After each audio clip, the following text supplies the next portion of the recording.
네, 함께 보실 말씀은 고린도전서 10장입니다. 고린도전서 10장 1절에서 5절입니다. 고린도전서 10장 1절에서 5절입니다. 찾으신 줄 알고 우리 교독하고 마지막 5절은 함께 읽도록 하겠습니다. 형제들아, 나는 너희가 알지 못하기를 원하지 아니하노니 우리 조상들이 다 구름 아래 있고 바다 가운데로 지나며 모세에게 속하여 다 구름과 바다에서 세례를 받고 다 같은 신령한 음식을 먹으며 다 같은 신령한 음료를 마셨으니 이는 그들을 따르는 신령한 반석으로부터 마셨음에 그 반석은 곧 그리스도시라.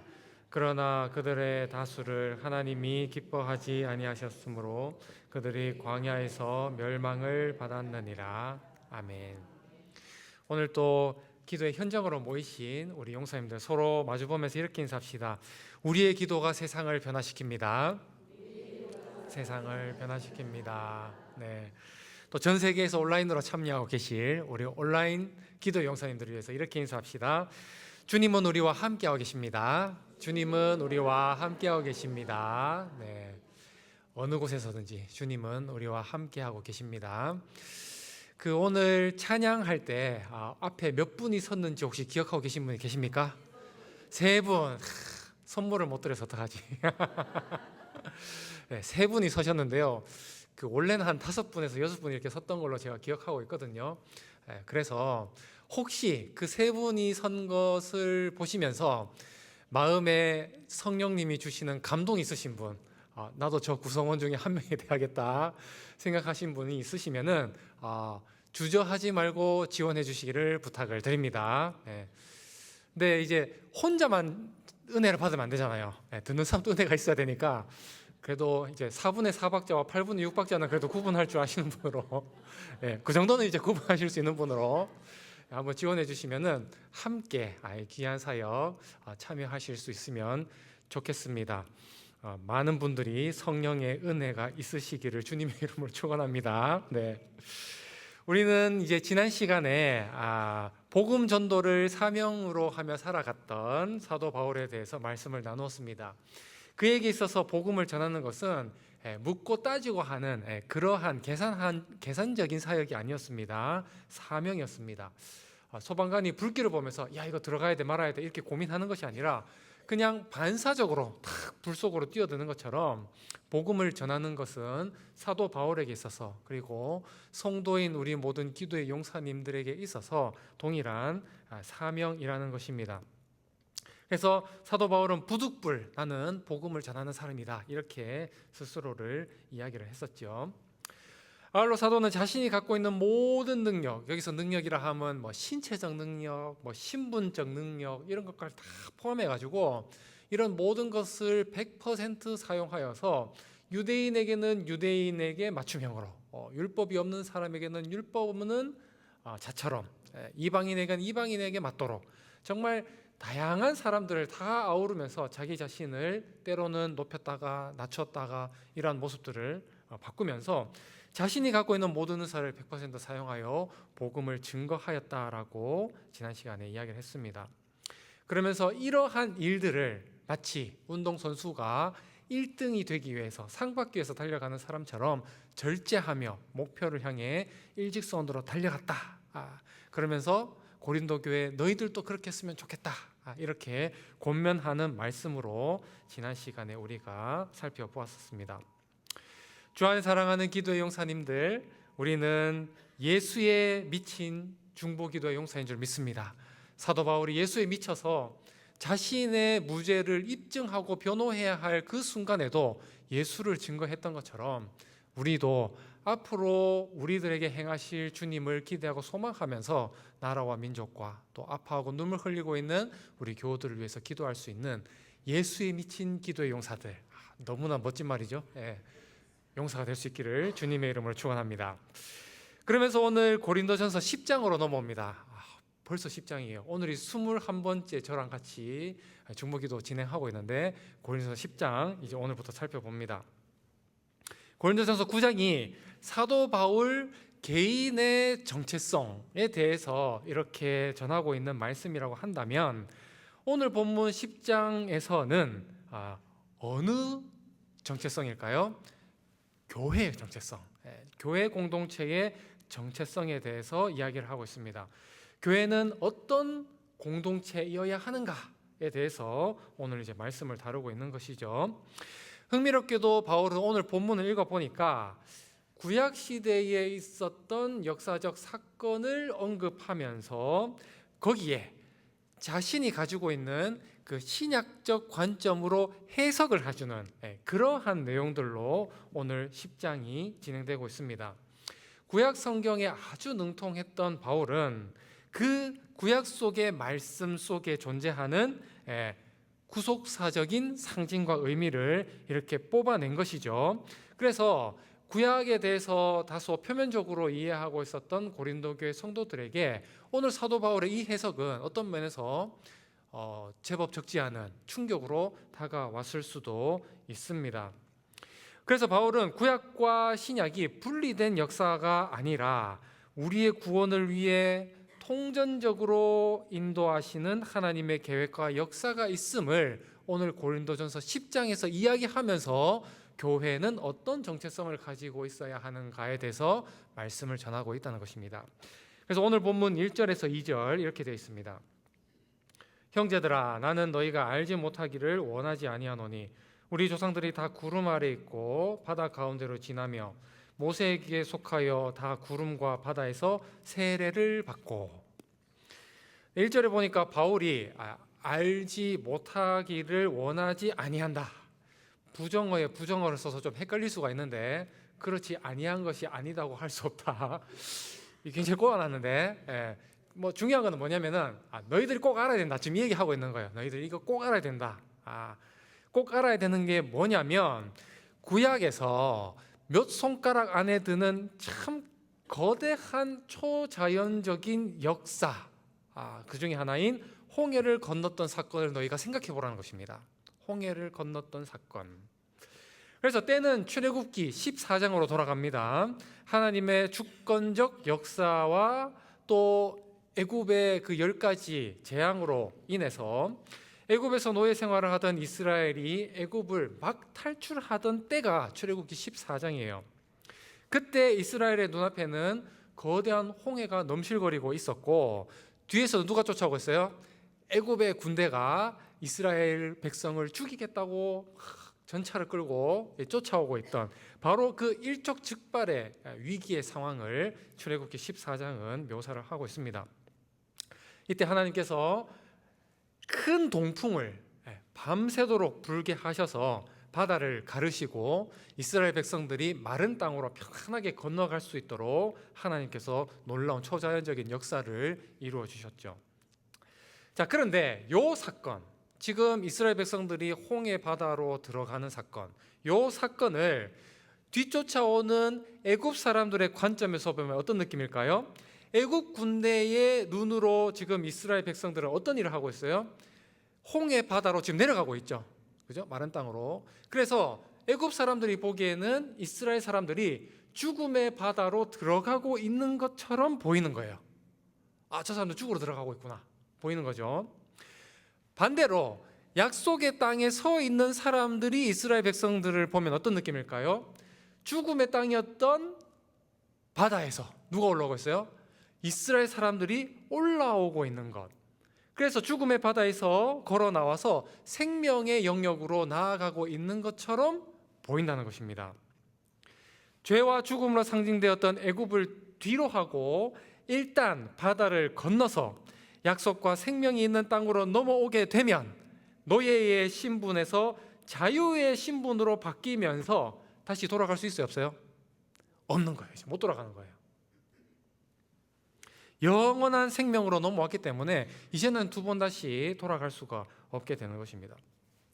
자, 그런데 이 역사적 놀라운 사건을 오늘 사도는 무엇으로 해석합니까?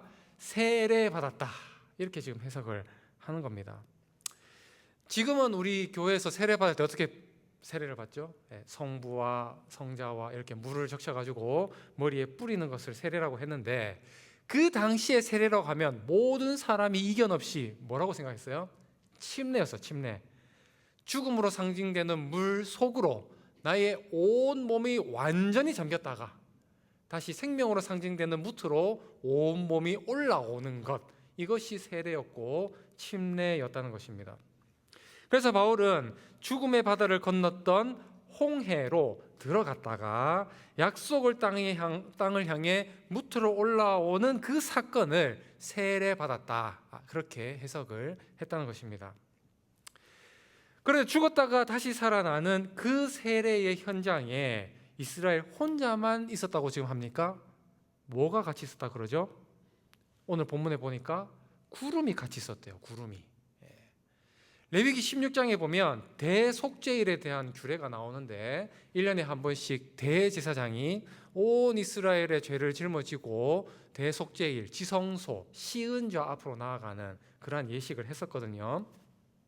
그런데 그 지성소로 입실을 하기 전에 규례가 어떻게 되냐면 향을 피워야 돼요. 향을 피울 때 은은하게 기분 좋게 이렇게 향을 피우는 게 아니고 자욱하게 피워야 돼요. 자욱하게. 앞이 잘 안 보일 정도로 자욱하게 피워서 앞이 잘 안 보일 정도로. 왜 그렇게 했을까요?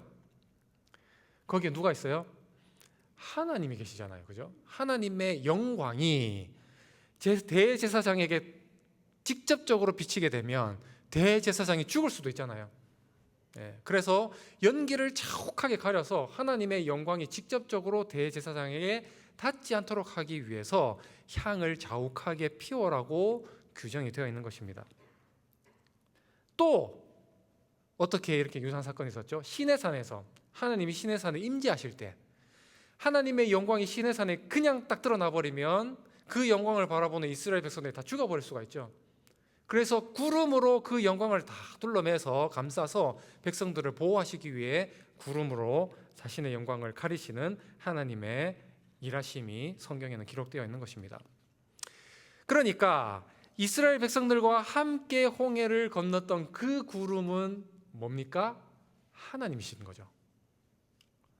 이스라엘 백성들과 함께 하시는 하나님, 거룩하시고 죄를 미워하시는 하나님께서 죄인들로 득실득실한 이스라엘을 너무너무 사랑하셔서 그들이 다칠까봐, 그들이 죽을까봐 온몸에 뭐를 두르신 거예요? 구름을 두르시고 어린아이 인도하듯 죽음의 바다 홍해를 함께 건너셨다는 것을 우리가 이렇게 상상해 볼 때 그 사건이 얼마나 감격적입니까? 하나님이 우리를 위해서 그렇게 배려를 하셨다. 그래서 홍해 도하 사건은 하나님께서는 단순히 애굽 땅에서만 빠져나오게 하시는 분으로 끝나는 것이 아니라 그 이후의 삶도 책임져 주시는 분이시라는 것을 상징적으로 알려주는 본문이라고 할 수 있다는 것입니다. 주 안에 사랑하는 기도의 용사님들, 여기서 더 중요한 것이 있습니다. 사도 바울은 홍해를 건넜던 그 사건 속 인물들을 뭐라고 지금 표현하고 있습니까? 유대인의 조상이다, 이렇게 이야기하나요? 누구라고 얘기해요? 우리의 조상이다. 우리의 조상이다. 이게 지금 말이 됩니까? 지금 이 편지를 받는 사람들은 누굽니까? 고린도 사람들이잖아요. 헬라 사람들이고요, 이방 사람들이에요. 그런데 사도는 그 이방인들을 향하여서, 이방 기독교인들을 향해서 뭐라고 얘기합니까? 우리의 조상들이다. 무슨 뜻이겠습니까? 출애굽기 14장의 이 놀라운 구원의 역사가 육신의 이스라엘을 넘어서 영적 이스라엘, 즉 예수 그리스도를 주로 고백하는 모든 이 땅 위의 교회 공동체에게 동일하게 기억될 사건일 뿐만 아니라 시공을 초월한 모든 교회와 성도들에게 현재 진행형으로 임하고 있는 주님의 은혜임을 사도는 지금 이야기를 하고 있는 것입니다. 사랑하는 용사님들, 교회는 어떤 곳입니까? 주님과 함께 죽었다가 주님과 함께 산 사람들의 모임입니다. 홍해를 건너면서 사선을 넘고 세례를 받을 때 주님이 우리와 함께 하셨습니다. 이 세상에 수많은 사람들이 있었지만 주님께서는 우리를 선택하시고 세례를 받게 하시고 영원한 생명이 있는 약속의 땅으로 우리를 인도하시는 분이십니다. 교회를 좀 오래 다니다 보니까 이 놀라운 구원의 역사를 너무나 당연하게 또 너무나 흔하게 여기는 것은 아닌지 한번 되돌아보면 좋겠습니다. 자녀가 언제 어른이 되죠? 자녀가 참 어른이 되는 순간 있잖아요. 그때가 언제입니까? 어릴 때는 당연하게 누렸던 부모님의 헌신을 그게 얼마나 대단한지를 알기 시작할 때부터 자녀는 성숙해지고 어른이 되는 것이죠. 마찬가지입니다. 우리의 신앙이 성숙해질수록 주님이 우리에게 행하신 일들에 대해 관점과 해석이 달라져야 하는 것이죠. 죽었던 우리를 살리기 위해 온몸에 구름을 두르시고 우리를 생명싸개로 고이 감싸셔서 건져 올려주신 그 주님의 은혜를 이 시간 꼭 기억하면서 이제는 그 구원의 소식을 간절히 기다리는 사람들을 위해서 중보 기도할 수 있는 우리 모든 기도의 용사님이 되실 수 있기를 주님의 이름으로 축원합니다.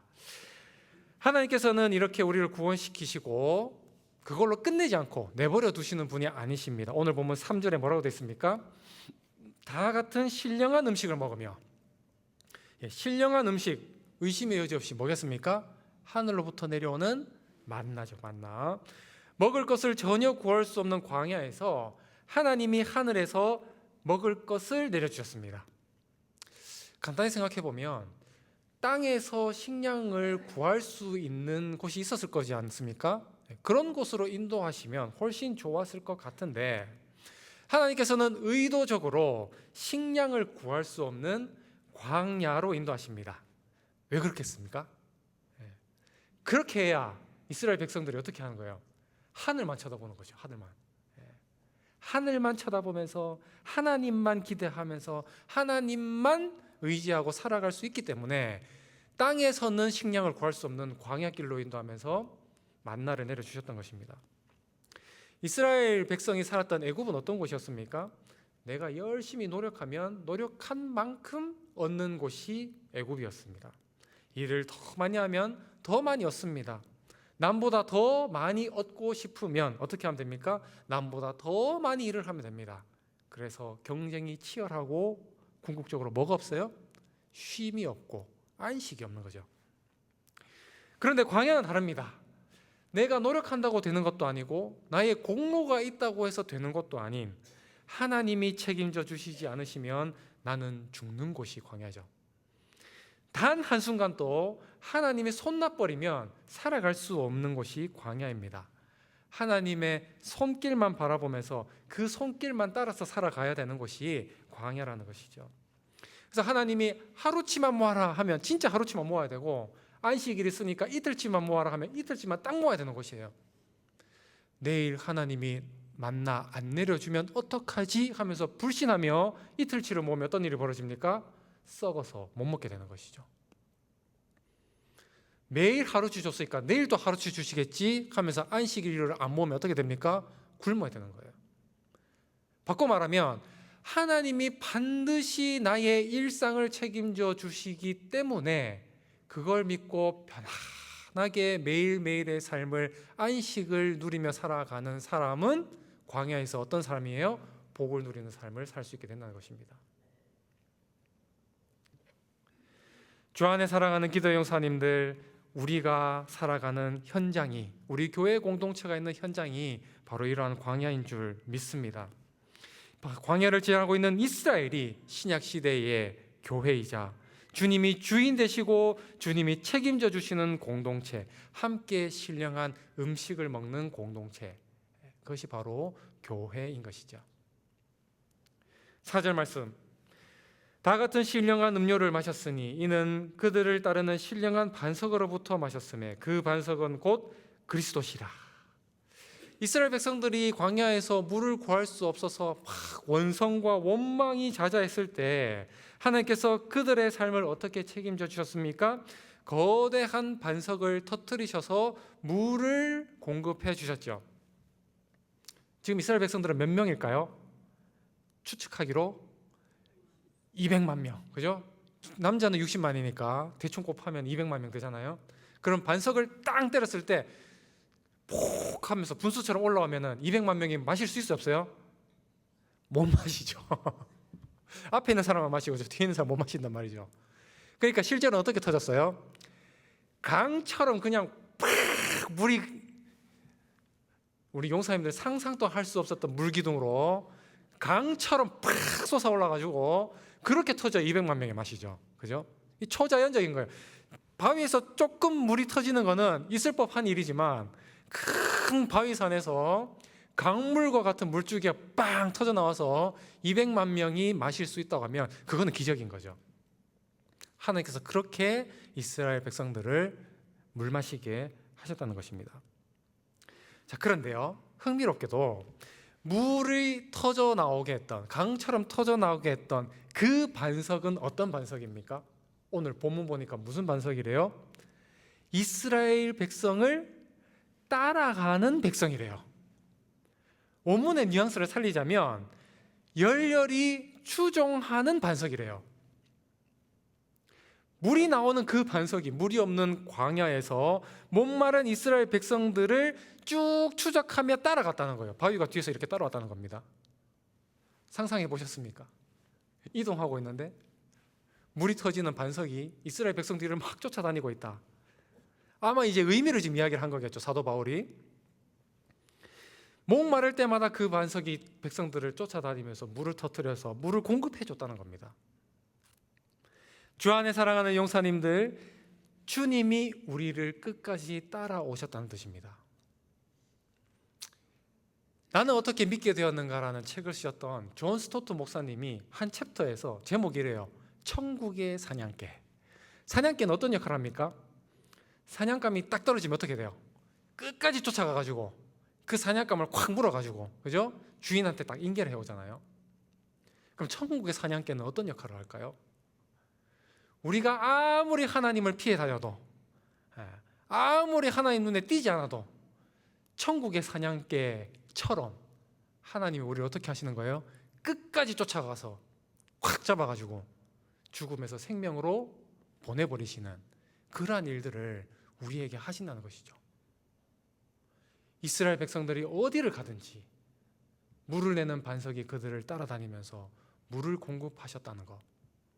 그리고 그 물을 함께 마시는 공동체가 뭐예요? 이스라엘 백성이었고 신약시대에서는 교회 공동체가 그러한 은혜를 누리고 있다는 것입니다. 이런 놀라운 은혜를 경험했으면 사람이라면 어떻게 해야 합니까? 주님을 찬양하고 주님의 말씀에 순종하고 늘 주님의 손만 붙잡고 나아가야 하는 것이 합당해 보이는데 실제로 이스라엘 백성은 어떻습니까? 오늘 본문 5절에 보니까 이렇게 돼 있죠. 그러나 그들의 다수를 하나님이 기뻐하지 아니하셨으므로 그들이 광야에서 멸망을 받았느니라. 이스라엘 백성은 하나님의 초자연적인 기적과 도우심을 경험했음에도 광야에서 여러 차례 하나님을 불신하고 불순종하고 시험하며 하나님의 진노를 격발케 하는 일들을 했다는 것입니다. 여러 가지 사건들이 있었지만 대표적인 사건 하나만 꼽으면 뭐가 있을까요? 민수기 14장 가데스 바네아에서 있었던 12정탐꾼. 하나님께서 12정탐꾼을 꾸려서 약속의 땅에 정탐꾼을 보내시게 하시죠. 그래서 정탐꾼들이 그것을 보고 다녀오는데 12명 중에 10명이 어떻게 평가를 합니까? 저 땅은 사람을 잡는 땅이다. 저주하는 거죠. 기골이 장대하여 얼마나 키가 크든지 그 거인 앞에 우리는 뭐랑 같다? 메뚜기 같다. 밟으면 푹찍 하고 죽는 그 메뚜기. 우리는 그런 존재라는 거예요. 그러면서 뭐라고 얘기합니까? 우리가 다시 애굽으로 다 돌아가자고. 이 땅, 우리가 들어갈 수 없는, 이 받을 수 없는 땅 우리가 내버려두고 다시 애굽의 노예로, 다시 애굽의 죄인으로 돌아가자고 막 원성을 부르는 것이죠. 하나님께서 그들에게 주실 약속의 땅을 먼저 보여줬음에도 불구하고 그 땅에 있는 젖과 꿀이 흐르는 주님의 은혜와 약속된 복을 보는 것이 아니라 그 잠깐 넘어야 할 그 작은 장애물에 집중한 나머지 놀라운 하늘의 복락을 다 놓쳤다는 것입니다. 사랑하는 용사님들, 가나안 땅은 누구에게 주어집니까? 하나님의 약속을 믿는 자에게만 가나안은 약속의 선물로 주어집니다. 그리고 교회는 하나님의 약속을 믿는 사람들의 약속 공동체임을 꼭 기억하실 수 있기를 원합니다. 주님의 약속, 이 계시, 이것들 성경책이잖아요. 기록된 계시. 이 기록된 계시, 성경 말씀을 흰색 종이 위에 검은색 글자로만 받지 말고 정말 내 삶을 통치하고 나를 복된 길로 인도하신다는 사실을 꼭 믿으실 수 있기를 소망합니다. 말씀을 마무리합니다. 오늘 사도 바울은 고린도 교회가 약속의 땅을 저주하고 하나님의 약속을 믿지 않았던 이스라엘 백성의 길을 가지 않기를 간절히 소망하며 이 편지를 지금 쓰고 있습니다. 바꿔 말하면 지금 고린도 교회 성도들의 상태가 어떻다는 거예요? 10명의 정탐꾼들처럼 육신은 분명히 홍해를 건넜음에도 불구하고 마음과 생각은 홍해 이전에 있었던 애굽에 머물고 있는 신앙을 가졌다는 뜻 아니겠습니까? 그런 신앙을 가진 사람에게 주님이 내리시는 벌이 뭡니까? 심판이 뭐죠? 민수기 14장 11절 12절에 이렇게 되어 있습니다. 여호와께서 모세에게 이르시되 이 백성이 어느 때까지 나를 멸시하겠느냐? 내가 그들 중에 많은 이적을 행하였으나 어느 때까지 나를 믿지 않겠느냐? 내가 전염병으로 그들을 쳐서 멸하고 내게 그들보다 크고 강한 나라를 이루게 하리라. 내가 너희들 다 구원해서 나의 나라, 나의 백성이 되게 하려고 했는데 그거 다 취소! 싹 다 죽여버리고 차라리 더 믿음 좋은 애들 데리고 내가 다시 시작하란다. 그러니까 모세가 뭐라고 해요? 하나님이 심판 딱 내릴 때 하나님 앞에 딱 두 팔 벌려 서서 뭐라고 얘기합니까? 민수기 14장 18절 19절 여호와는 노하기를 더디하시고 인자가 많아 죄악과 허물을 사하시나 형벌받을 자는 결탄코 사하지 아니하시고 아버지의 죄악을 자식에게 갚아 3, 4대까지 이르게 하리라 하셨나이다. 구함론이 주의 인자의 광대하심을 따라 이 백성의 죄악을 사하시되 애굽에서부터 지금까지 이 백성을 사하신 것 같이 사하시옵소서. 하나님이 심판을 딱 내리려고 하니까 모세가 어떻게 한 거예요? 하나님의 심판을 딱 막으면서 용서해 주십시오. 여기서 모세가 이렇게 용서해 주십시오라고 간구하는 걸 뭐라 그럴까요? 중보라고 하는 거예요. 사실 하나님께서는 이스라엘 백성들이 여러 번 실망스럽게 하는 열매들을 드러냈음에도 불구하고 끝까지 포기하지 않으신 분이시죠. 심판할 것처럼 경고하시고 여러 번 징계도 하셨지만 그러나 단 한 번도 하나님께서는 이스라엘을 포기하지 않으셨습니다. 그런데 그 포기하지 않으시는 그 순간마다 어떤 사람을 세웠어요? 자기의 민족을 위해서 하나님 앞에 부르짖는 모세와 같은 기도자를 세우셨다는 것입니다. 주 안에 사랑하는 용사님들, 우리의 죄를 위해 중보자 되신 주님, 그 주님을 따라서 우리도 다른 사람의 결핍과 아픔과 눈물을 위해 돕는 기도를 할 수 있는 기도의 용사가 될 수 있기를 소망합니다.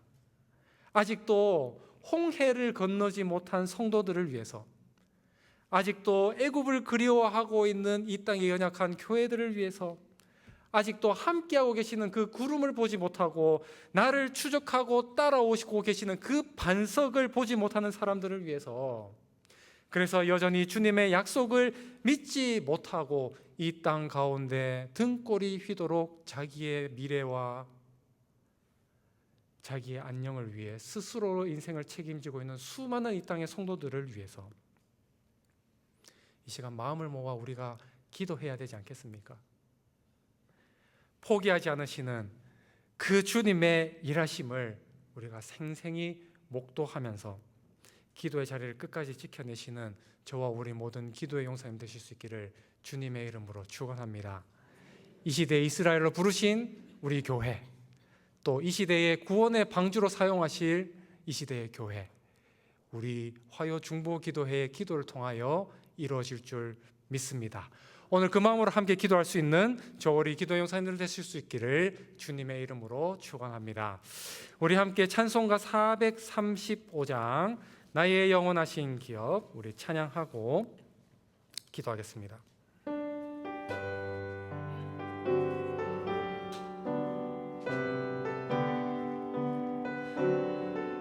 영원하신 나의 영원하신 기요 생명보다 귀하다 나의 갈 길 다가오고 나와 동행하소서 주께로 가까이 주께로 나오니 나의 갈 길 다가오고 나와 동행하소서 세상 국이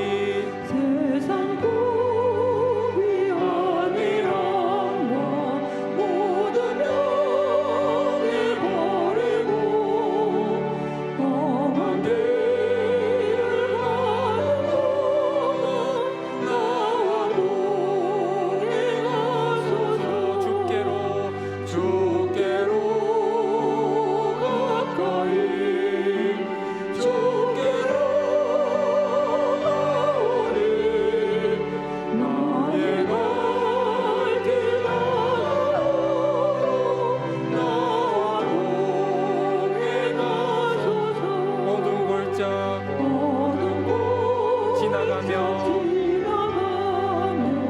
험한 바다 건너서 천국 문에 이르러 나와 동행하소서 주께로 가까이 주께로 나오니 나의 갈 길 다가오고 나와 동행 주께로 가까이 주께로 가까이 주께로